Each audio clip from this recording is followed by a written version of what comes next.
اللہ تعالیٰ بارش نازل فرماتا ہے، لیکن بارش نازل فرمانے کی ذمہ داری اللہ تعالیٰ نے فرشتوں کو سونپ رکھی ہے۔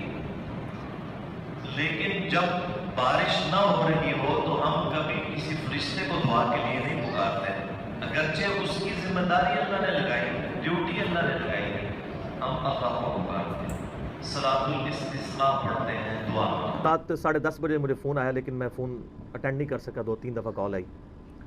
صبح پھر فجر کے بعد بھی آئی، میرا فون سائلنٹ تھا، پتہ نہیں چلا۔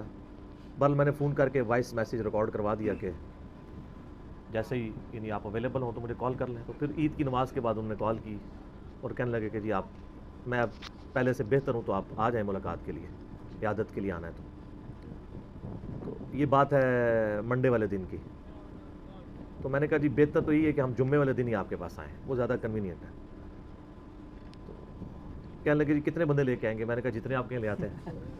ظاہر ہے ہر بندے کی ایک خواہش ہے، ایک سیلیبریٹی تو ہیں وہ اس وقت، اس میں تو کوئی شک نہیں ہے۔ تو کہتے نہیں زیادہ لوگ نہ ہوں۔ پھر میں نے یعنی ڈیسائیڈ کر کے 8 جنت کے 8 دروازوں کی نسبت سے 8 بندے سلیکٹ کیے سمیت میرے، جو صحیح مسلم میں حدیث ہے کہ جو شخص وضو کرنے کے بعد ایک دفعہ پڑھ لے اشہد ان لا الہ الا اللہ وحدہ لا شریک لہ واشہد ان محمدا عبدہ ورسولہ، تو اللہ تعالیٰ اس کے لیے جنت کے 8 دروازے کھول دے گا، جس دروازے سے چاہے وہ داخل ہو۔ سبحان اللہ۔ تو پھر میں نے باقی بھائیوں سے مشورہ کیا کہ جی اس طرح ہم کوئی سلسلہ رکھتے ہیں، لیکن ہم نے اس کو ملاقات والے پروگرام کو پورا خفیہ رکھا ہوا تھا آخری وقت تک، یعنی تاکہ یہ ڈسکلوز نہ ہو۔ انہوں نے اپنے آبائی گاؤں میں ہمیں بلایا۔ وہ آبائی گاؤں یعنی ملتان کے اندر ہی آتا ہے، ایک قصبہ ہی ہے تلمبہ۔ تو اب نئی موٹر وے کھل چکی ہوئی ہے، عبد الحکیم تک وہ جاتی ہے موٹر وے کالا شاہ کاکو سے، اور عبد الحکیم انٹرچینج سے اتر کے آلموسٹ 15-20 منٹ کی ڈرائیو ہے ان کے گاؤں تک۔ تو انہوں نے مجھے بتا دیا، ہم نے وہاں سے پوچھ کے تو آسانی سے کوئی پرابلم نہیں ہوئی پہنچنے میں، بلکہ وہ راستے میں ان کا فون بھی آیا کہ کدھر پہنچے ہیں۔ پھر میں نے بتایا اتنا ہم یہاں پہنچ چکے ہیں۔ تو میں نے کہا بے فکر ہے ہم پہنچ جائیں گے آپ کے پاس۔ تو کہنے لگے سیدھا میرے ڈیرے پہ آپ نے آنا ہے۔ ظاہر آپ کو پتہ ہے وہ لینڈ لارڈ آدمی ہیں، ان کے ڈیرے ہیں، اپنے پورا ایک سسٹم ہے خاندانی طور پہ، وہ ایک اپنا کلچر ہے وہاں کا۔ تو آلموسٹ ہم کوئی 11:30 کے قریب وہاں ان کے ڈیرے پہ پہنچ گئے تھے، پوچھتے پچھاتے کوئی زیادہ مشکل نہیں ہوئی۔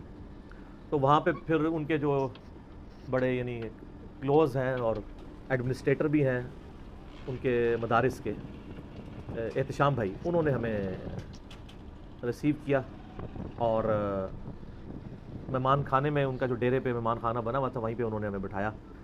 اور اتنے میں ان کے جو بیٹے ہیں یوسف جمیل، جو سب سے بڑے بیٹے ہیں، ان کی اتنی عمر نہیں ہے، 35 کے قریب ہوگی، کیونکہ طاہر جمیل صاحب کی شادی ذرا لیٹ ہوئی ہے۔ تو وہ بھی آگے ہمارے پاس، ان کے پاس پھر ہم بیٹھے رہے تقریباً آلموسٹ آدھا پونا گھنٹہ، ان سے گپ شپ ہوتی رہی مختلف ٹاپکس کے اوپر۔ زیادہ تر یہ سوشل میڈیا پہ جو دعوت کے حوالے سے کام تھا اس پہ میں نے ان سے ڈسکشن کی،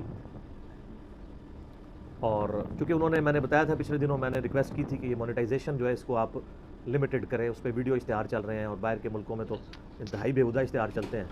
اب ایک بندے نے طاہر جمیل صاحب کی ویڈیو کو کلک کیا ہے کوئی قرآن و سنت کی بات سننے کے لیے، آگے جو ہے وہ بے پردہ عورت آ گئی ہے۔ پاکستان میں بھی ایون بلیڈ کے اشتہار میں بھی عورت داخل کی ہوئی ہے، اور باہر کے ملکوں میں تو پھر اسکروٹننگ بھی اس کی ہونی چاہیے۔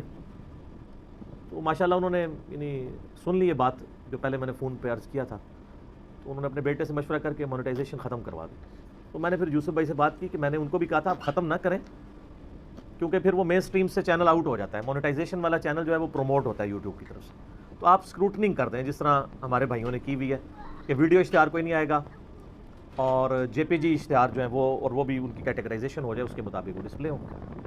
کہنے لگے جی ہم اس کے اوپر ورکنگ کر رہے ہیں انشاءاللہ تعالیٰ۔ اور اس کے علاوہ اور کافی ساری چیزیں ڈسکس ہوئیں جو کچھ کانفیڈینشیل بھی ہیں، وہ ضرورت نہیں ہے اس کو ڈسکس کرنے کی۔ اسی دوران پھر مولانا کی طرف سے پیغام آ گیا جی ان کو گھر لیں اپنے گھر میں، وہ اپنے بیڈ پہ تھے۔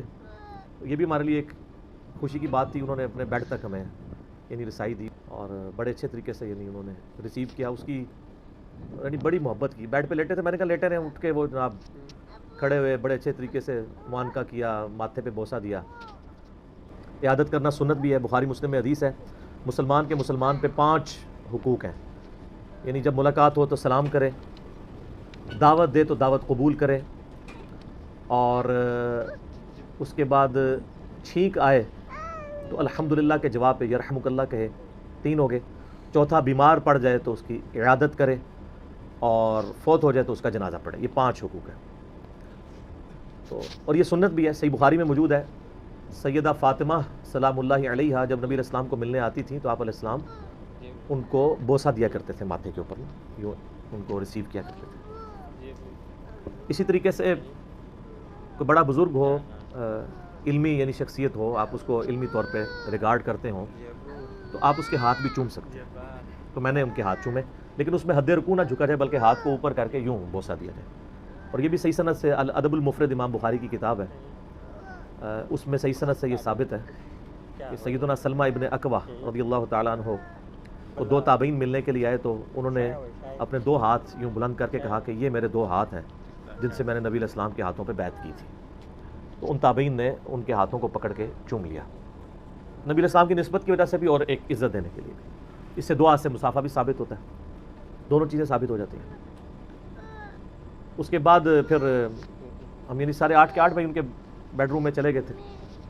انہوں نے شفقت فرمائی، وہ مجھے کہتے ہیں تم میرے ساتھ بیٹھ کے اوپر بیٹھو. میرے ساتھ بیٹھ گیا. پھر ظاہر ہے کہ احوال پوچھنے کے بعد مختلف چیزیں ڈسکس کی، انہوں نے کچھ نصیحتیں کی، کچھ گپ شپ میں باتیں ہوئیں.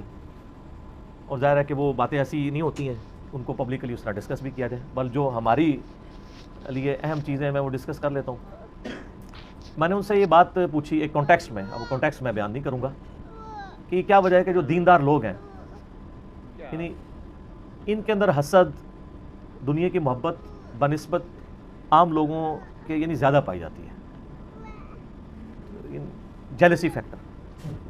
انہوں نے کہا جی میری بھی یہ آبزرویشن ہے کہ ایسے پایا جاتا ہے، اور اس کی وجہ جو ہے وہ دنیا کی محبت ہے. انہوں نے کہا اگر انسان خدا اورینٹڈ ہو تو کبھی انسان دنیا میں کسی منصب کے لیے، مال کے لیے ایفرٹ پٹ نہیں کرتا. اگر اس کو بالکل کھڈے لائن جسے پنجابی میں ہم کہتے ہیں، بالکل اسے سائیڈ لائن بھی کر دیا جائے تب بھی وہ اللہ کی رضا کی خاطر دعوت و تبلیغ کا کام جاری رکھتا ہے. تو ایک بڑی یعنی ایک اہم چیز انہوں نے اس حوالے سے ڈسکس کی. پھر وہ اسی ڈسکشن کے دوران انہوں نے کئی ایک احادیث بھی نبی صلی اللہ علیہ وسلم کے ریفرنس سے بیان کی، اور خصوصاً مجھے یعنی نصیحت کرنے لگے کہ یار تم چونکہ اختلافی موضوعات کو ڈسکس کرتے ہو تو میٹھی گولی میں نا یہ بات کیا کرو. میں نے کہا کوشش تو کرتے ہیں. پھر انہوں نے کہا وہ سورہ ال عمران میں نبی صلی اللہ علیہ وآلہ وسلم کے بارے میں اللہ تعالیٰ نے فرمایا ہے کہ اے نبی صلی اللہ علیہ وآلہ وسلم، اگر آپ کے مزاج میں سختی ہوتی، تیزی ہوتی، تو یہ آپ کے ارد گرد جو صحابہ کا جمگھٹا یہ آپ سے منتشر ہو جاتا. تو کہنے لگے چونکہ اختلافی موضوعات پہلے ہی اتنے کڑوے ہیں تو ان کو ذرا پازیٹیو انداز میں پیش کیا جائے تو بات لوگ ایکسیپٹ بھی کر لیتے ہیں. پھر انہوں نے مثال کے طور پہ بات کی زاہد الراشدی صاحب کی. سرفراز خان صفدر صاحب جو دیوبندی عالم تھے، 95 ایئرز کی ایج میں فوت ہوئے ہیں کچھ عرصہ پہلے. ان کے بیٹے ہیں زاہد الراشدی، اور آگے ان کے پوتے ہیں عمار خان ناصر، وہ غامدی صاحب کے بڑے کلوز اسٹوڈنٹ بھی بن چکے ہیں. تو زاہد الراشدی صاحب کا ذکر کیا کہ وہ اپنے مخالف کے لیے بھی جب قلم اٹھاتے ہیں نا تو وہ اتنے سافٹ انداز میں لکھتے ہیں کہ وہ مخالف کو بھی یہ سمجھ آتی ہے کہ وہ میرے ساتھ ہمدردی کر رہا ہے، دشمنی نہیں کر رہا. تو کہنے لگے تم بھی اس چیز کا خیال رکھا کرو. میں نے کہا یہ خاص حد تک خیال تو رکھا جا سکتا ہے. اب میں بار بار عرض کرتا ہوں کہ سیدنا عمر کو آپ ابو بکر نہیں بنا سکتے. ان کے مزاج کی وہ تیزی ہے، کوئی ختم تو نہیں. اگر کوئی کر سکتا ہوتا تو نبی علیہ السلام کی مبارک صحبت تھی.